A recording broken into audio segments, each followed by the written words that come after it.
Hi everyone, this is Tanya from Flying Dog Studio. Thank you so much for joining me as we work on an Impressionist piece using the Caran Neocolor II water-soluble oil pastels. And you will notice down in the lower left-hand corner, I have the final piece. This is what we're going for. And I wanted to put that down there so that you could see how the colors are built up. So that is my actual piece. That is not the reference.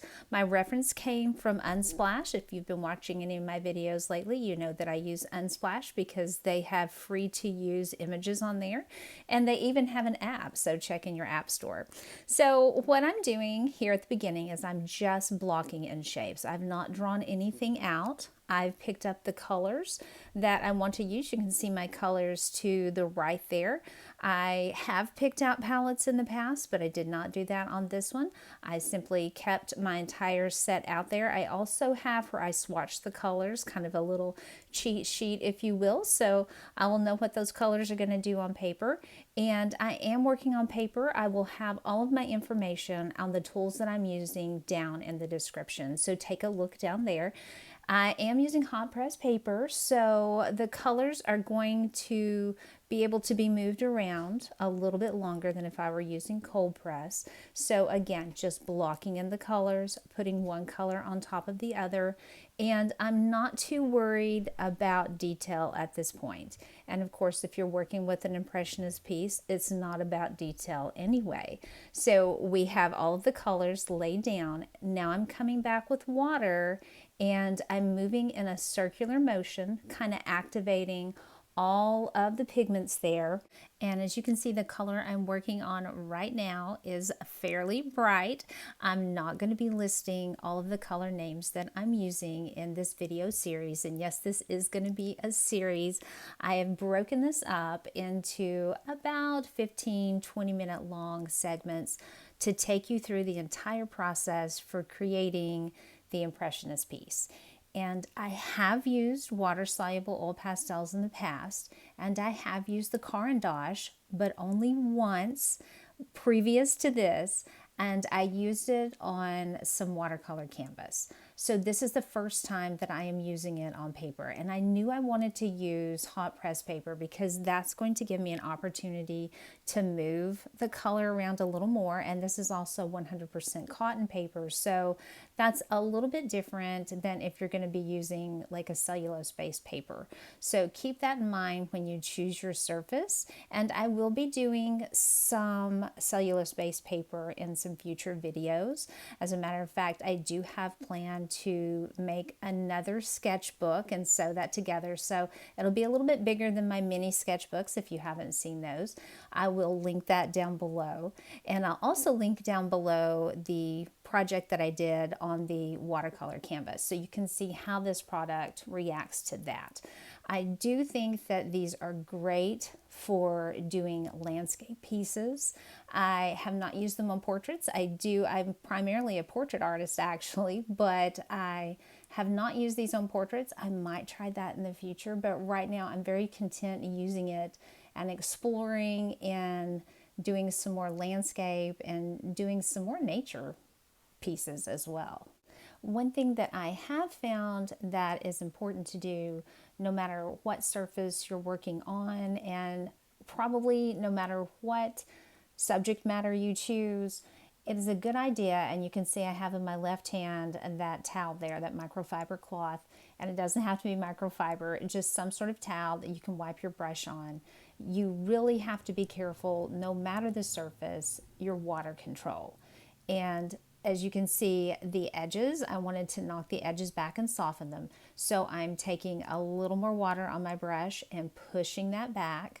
But you can get so much water on your brush that it bleeds over. So you'll see into areas where you don't want it. And so you can see that I will occasionally reach over, even though I haven't gotten water on my brush. There's so much on the paper that I reach over and I wipe my brush off quite often so that I can keep the areas clean. Every time you get to another area where you have different colors that you've laid down, you want to rinse your brush and then go in. Otherwise, you get a lot of muddy area. Now on this bottom layer, it doesn't really matter.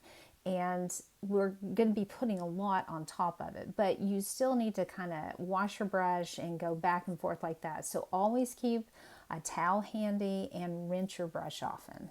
So I'm going to be quiet for now and let you watch me paint. Basically, all I'm going to be doing is activating all of the colors, going back over areas to make sure all the colors are activated. And you can tell because all of the little pigments will disappear once everything has been activated, and it will look more like watercolor. And that's going to be important when we lay down our future layers.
As you can see, I have switched brushes from my size 8 round, and now I am working with the flat brush.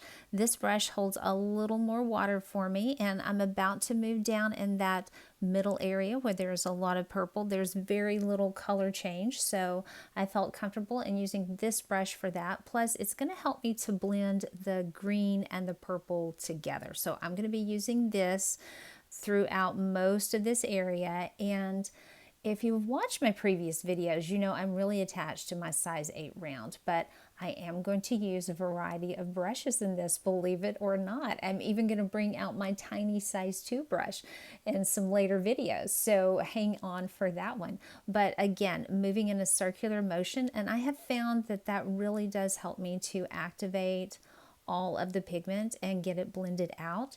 Right underneath this purple area, we have some tall grass. Now I am going to change my method on painting with that. I'm going to go in more of an up and down movement, so you can be looking for that. And you'll notice up at the top, I told you I was using a lot of water, and you can see the ballooning effect where the water is just creating those little bubble areas around, but that's okay. Again, this is a bottom layer, and we just simply want to activate everything, get some good shapes, get some good coverage. This is like our base coat. I always like to put a base color down. Sometimes I'll color the entire piece yellow and then use that as my base, my wash underneath. So this is our initial wash, and we're just going to keep working with it, and we're not going to worry about making it perfect. We're just simply going to go with the flow.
notice, I have picked up an even larger brush, and I am simply using this one to blend everything together. And yes, I had mentioned at the beginning of the video that you need to rinse your brush when you go to different areas of color, and you can see where my purple and my green have come together and created kind of a gray, but that is okay because I have a lot of shadow in that area. And again, that's just going to help me build all of that up. All of this is a good base for everything that we have coming up when we add on our other layers. Now in the upper right hand corner, you can see that is the final piece.